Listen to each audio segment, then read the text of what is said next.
جیسے کہ ہم نام سے ہمیں پتہ چلتا ہے کہ اس میں اٹینشن اور سیلف کنٹرول کا مسئلہ ہوتا ہے. بچہ بہت امپلسو ہوتا ہے، ایسی باتیں کر جاتا ہے، ایسے کام کر جاتا ہے جس کی وجہ سے بہت کیئرلیس مسٹیکس اس کی کاؤنٹ کی جاتی ہیں، ایسی چیزیں بول دیتا ہے جو کہ نہیں بولنی چاہیے. اور ان بچوں کو بھی درستگی کی طرف لے کے جایا جا سکتا ہے جب ایکسپرٹ ہیلپ کے ساتھ، جہاں پہ کبھی کبھار ان کو ادویات دی جاتی ہیں، اور زیادہ جو ہوتا ہے ان کی بیہیویئر تھیراپیز ہوتی ہیں جس سے ان کو سکھایا جاتا ہے کہ اپنے آپ کو کیسے بہتر بنائیں. ڈاؤن سنڈروم جو ہوتا ہے وہ ہم دیکھتے ہیں کہ وہ ایک ایسی بیماری ہے جس میں کروموزومل لیول پہ یعنی جینیٹیکلی ایک فرق چیز ہوتی ہے. لیکن یہ بچے بھی جو ہیں ان کے کبھی کبھی تو ہلکا پھلکا مسئلہ ہو سکتا ہے، ان کی سمجھ کا، ان کی ریزننگ کا، اور کبھی زیادہ بھی مسئلہ ہو سکتا ہے. اور ان کو بھی لائف لانگ اگر سکھاتے رہیں، ان کے سکل بلڈ کرتے رہیں، ان کو سوسائٹی کا حصہ بنایا جائے تو یہ بچے بھی بہت بہترین طور پہ آگے بڑھ سکتے ہیں. اسی طرح سے ایک مسئلہ سیریبرل پیلسی کا ہوتا ہے، اور یہ بیماری کی شکل ہوتی ہے جس میں جب بچہ پیدا ہوتا ہے تو پیدا ہوتے ساتھ ہی کوئی نہ کوئی چیلنج ہوتا ہے. کئی دفعہ لوگ ڈاکٹر کو بلیم کرتے ہیں کہ جی ڈلیوری کے وقت میں ڈاکٹر نے توجہ نہیں دی، آکسیجن کی کمی ہو گئی. زیادہ تر کیسز میں جو ڈاکٹرز نے جتنی ابھی تک ریسرچ کی ہے وہ کہتے ہیں کہ یہ پیدا ہونے سے پہلے کے بہت سارے مراحل میں جو چیلنجز آتے ہیں وہاں سے ہی کبھی کبھی بچے کا جو ہوتا ہے نا وہ سسٹم ایسا بن جاتا ہے، اور اس کو واقعی آکسیجن اس کے دماغ تک ایسی نہیں پہنچتی کہ وہ اس طرح کی بیماری کا شکار ہو جاتا ہے. اور اگین اس میں بھی پھر بہت سی تھیراپیز ہوتی ہیں جس کے ذریعے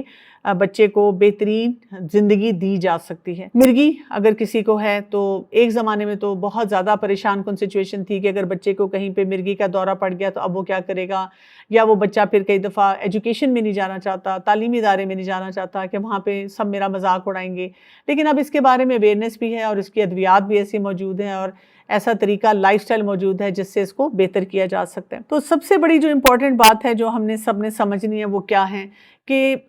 سپورٹ بہت چاہیے. اگر ہم سپورٹ دیں گے ایسے معاملات میں، یعنی اس میں ہم کہتے ہیں فیملی سینٹرڈ پریکٹسز ہونی چاہیے. یہ سپورٹ پیرنٹس کو ملنی چاہیے، والدین کو ملنی چاہیے، بچوں کو ملنی چاہیے، پورا خاندان جو ہے اس کو ملنی چاہیے، خاندان کی طرف سے ملنی چاہیے. اس کے علاوہ باہر کے جو ماحول ہے اس میں ملنی چاہیے. ہمارے پاس ایسے سینٹرز، ایسے ایکسپرٹس ہونے چاہیے جو ان کا علاج کرنے والے ہوں تاکہ بہترین طریقے سے ان کی رہنمائی کی جا سکے. اگر آپ قرآن پاک میں دیکھیں تو سورہ جو عبس ہے اس میں آیت نمبر 1 سے 4 جس میں رسول اللہ صلی اللہ علیہ وسلم جب کچھ امراء کے ساتھ بیٹھے ہوئے تھے، اور آپ صلی اللہ علیہ وسلم کی ایک شدید خواہش تھی کہ اگر میں ان کو دین کا پیغام پہنچاؤں اور یہ وہ بات سمجھ جائیں، اور اسی وقت وہ جو نابینا صحابی آئے اور وہ کچھ جاننا چاہ رہے تھے، تو اللہ سبحانہ وتعالیٰ نے یہاں پہ آپ صلی اللہ علیہ وسلم کو فرمایا کہ ان کی طرف توجہ دی جائے، ان کو سکھایا جائے. تو یہاں سے ہمیں یہ پتہ چلتا ہے کہ اگر ایک انسان اس کی کوئی اگر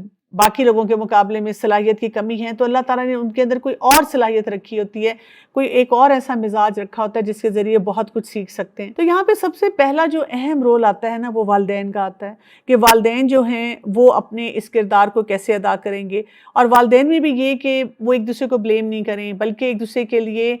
بہت زیادہ اسٹرانگ ہو جائیں، ایک دوسرے کے ساتھ کھڑے ہو جائیں. اور پھر یہ کہ کبھی اپنی کمیوں کوتاہیوں کو اس طرح نہ دیکھیں کہ پتہ نہیں ہم سے کون سے گناہ ہوئے ہیں. کئی دفعہ ارد گرد کے افراد بھی ان کو ایسا ہی بتاتے ہیں ضرور انہوں نے کوئی گناہ کیا تھا کہ اللہ تعالیٰ نے ان کو ایسی اولاد دے دی ہے. اور وہ والدین بھی اتنے گلٹ میں رہتے ہیں، اتنے پریشان رہتے ہیں کہ کئی دفعہ وہ جو انہوں نے معاملات بچوں کے ساتھ کرنے ہیں وہ صحیح طرح سے کر نہیں پاتے. تو بس امیجن کر لیں کہ آپ کا بچہ باقی بچوں کے مقابلے میں ڈیفرنٹ ہے. اپنے آپ کو امیجن کر لیں کہ جس رفتار سے یا تیزی سے باقی بچے آگے بڑھ رہے ہیں، ہو سکتا ہے اس کی سپیڈ تھوڑی سلو ہو، لیکن یہ نہیں ہوگا کہ یہ فنش لائن پہ نہیں جائے گا یا یہ کوئی بھی معاملہ جو ہے وہ صحیح طرح سے نہیں کر سکے گا. والدین کو یہ بھی سمجھنے کی ضرورت ہے کہ ہمیں اوورلی obsessed نہیں ہو جانا کہ ہمارے اور بھی بچے ہیں جو کہ نیورو ڈائیورجنٹ نہیں ہیں بلکہ وہ نارمل طریقے سے گرو کر رہے ہیں، تو ہم ان کے جو معاملات ہیں ان کو سفرنگ میں ڈالیں. تو دونوں طرح سے والدین جو ہیں کئی دفعہ پریشان رہتے ہیں. تو والدین کو بتایا جائے کہ آپ اکیلے نہیں ہیں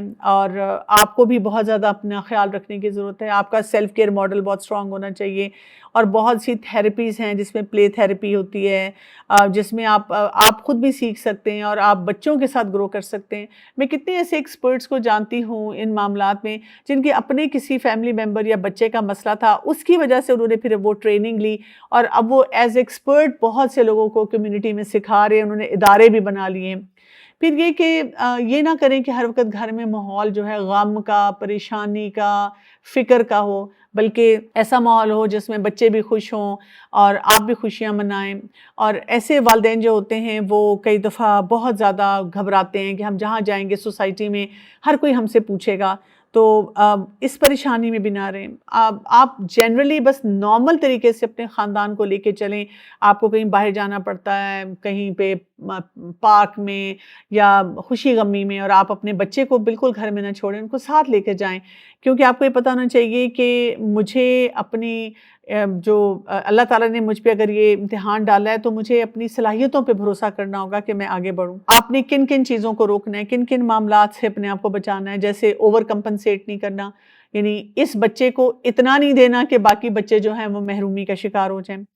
اسی طرح گلٹ میں نہیں جانا، بلکہ جو کرنے والا کام ہے وہ کرنا ہے۔ بلیم نہیں کرنا کسی کو کہ فلاں کی وجہ سے ہوا، فلاں کی وجہ سے ہوا۔ اسی طرح غصے میں نہیں آنا۔ کبھی کبھی لوگ جو ہیں وہ اللہ تعالیٰ سے نعوذ باللہ ناراض ہو جاتے ہیں کہ میرے ساتھ ایسا امتحان کیوں آیا اور میں اللہ سے ناراض ہوں۔ نہیں، ہمارے رب نے اگر ہماری زندگی میں کوئی امتحان رکھا ہے تو ہمیں پتہ ہونا چاہیے کہ ہمارے اندر اللہ تعالیٰ نے صلاحیت بھی رکھی ہے کہ ہم اس سے ڈیل کر سکیں۔ اور ہر شخص کی زندگی میں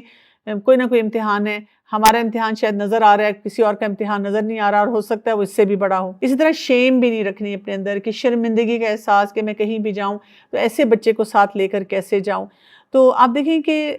کوئی بھی معاملہ جو مشکل والا ہوتا ہے، یعنی مومن کے لیے تو کیا ہے کہ اگر کانٹا بھی اسے چبھتا ہے تو وہ اس کے لیے اجر کا باعث بنتا ہے۔ تو یہ والا امتحان جو ہوتا ہے یہ تو کافی بڑا امتحان ہوتا ہے، تو آپ اس میں سوچیں کہ اللہ تعالیٰ کی طرف سے ضرور کوئی نہ کوئی آسانی ہوتی ہے کہ اللہ تعالیٰ نے یہ جب امتحان ہمیں دیا ہے تو ہمیں پہلے نا ان تمام معاملات کو سمجھنا ہے، اور جتنا ہم انہیں سمجھیں گے ہم اتنے اچھے طریقے سے ان کو ہینڈل کر سکیں گے۔ بچے پہ بھی نا اس طرح کے بہت سے اثرات آتے ہیں، جیسے پہلے تو بچہ